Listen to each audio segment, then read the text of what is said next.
Bakit ba ako yung gumagawa nito? Ha? Araw-araw ko na nga ito ginagawa sa Boys Town, tapos dito pa?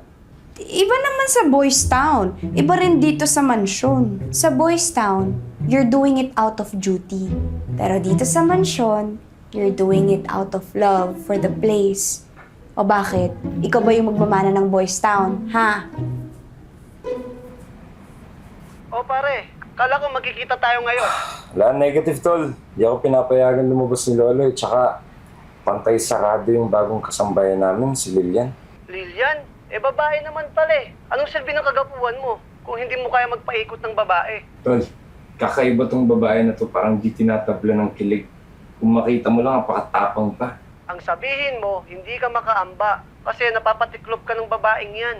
Wala kang panama sa kanya. Ayaw ko sa'yo. Basta next week, magkita tayo at saka yung pinapagawa ko sa'yo, pre. Ha?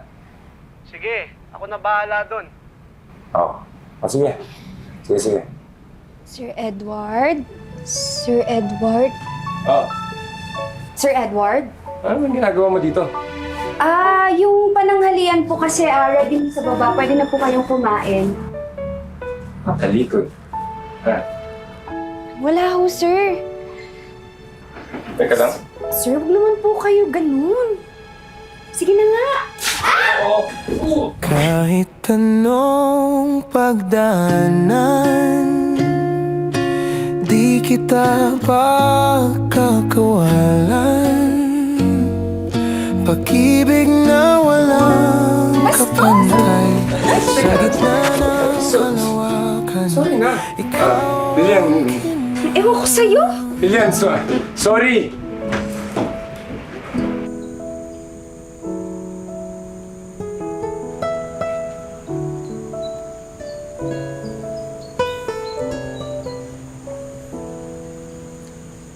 Lilian, di ko sinasadya yun. Wala akong balak na bastusin ka. Please, Lilian, halina. Nagsusorry ka lang dahil paisipin mong susumbungin kita kay Don Fidel. Lilian, hindi.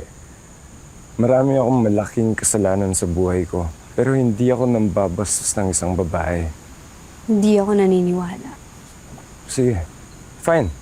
Pero gagawin kong lahat para lang mapatunayan sa'yo na hindi ako ganong klaseng tao. Sigurado ka? No? Sige. Sige. Gusto ko, sundin mo lahat ng mga sasabihin ko sa'yo nang walang reklamo at laging nakangiti. Ganun lang ako, sige. Sige, edi simulan na natin. Diligan mo na yung mga bulaklak dito dahil yan yung pinagkukunan ng pagkain ng mga butterflies. Para healthy sila, pero kailangan mo mag-ingat kasi hindi mo sila pwedeng ipasa.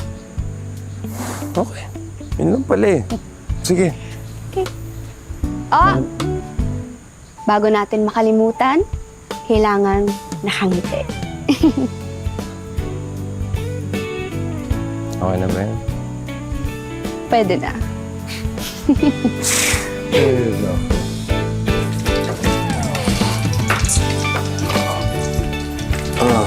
Iyak. Alam mo, ang angas-angas mong tao, pero sibuyas lang yung magpapaiyak sa'yo. Sige nga. Ikaw nga mag-iwan ng sibuyas. Hindi ka iiyak. May gum ka ba dyan? Oo, bakit? Yan.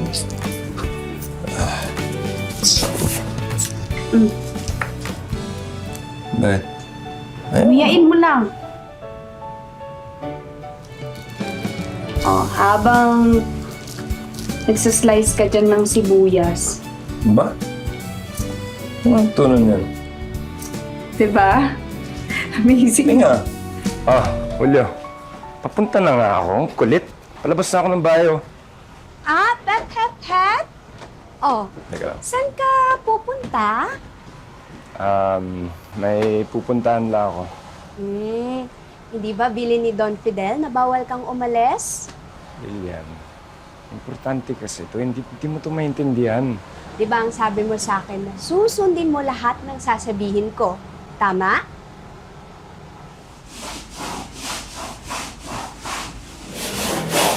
Mukhang pagod ka na, Sir Edward, ah. Ako mapapagod? Alam mo ba, ito yung ginagawa ko araw-araw sa Boys Town. Kahit gawin ko pa maghapon yan, sige. Oh, edi, smile. Mukhang hindi na mapinta yung mukha mo eh. Siguro lucky yung boyfriend mo, no? Alilayan mo lang pag magkasawa na kayo, ha? Hindi, no. Bakit? Dahil nag-break na kayo? Hmm? Kasi, NBSB ako. Wow! MBSB ikaw? Maniwala. Ay, ano sinasabi mo dyan? Ang tinatawa-tawa mo dyan? Bakit ikaw ba? Nagka-girlfriend ka na ba? Sa ugali mo niyan, Sir Edward? Excuse me? Kung alam mo lang, lahat ng tinitignan ko ng ganito, nafo-fall sa akin. Nagiging joke ako. Well, sorry to disappoint you, Sir Edward, pero I think ito na yung unang pagkakataon na hindi mangyayari yun. Talaga? Huh? Sige. Oo. Sige. Sir Edward, sumuko ka na. Edward, sumuko ka na. Sir Edward, sumuko ka na! Napapaligiran ka na namin. Ibaba mo yung baril mo. Sir Edward! Okay ka lang? Sir Edward, kumalma ka. Kumalma ka.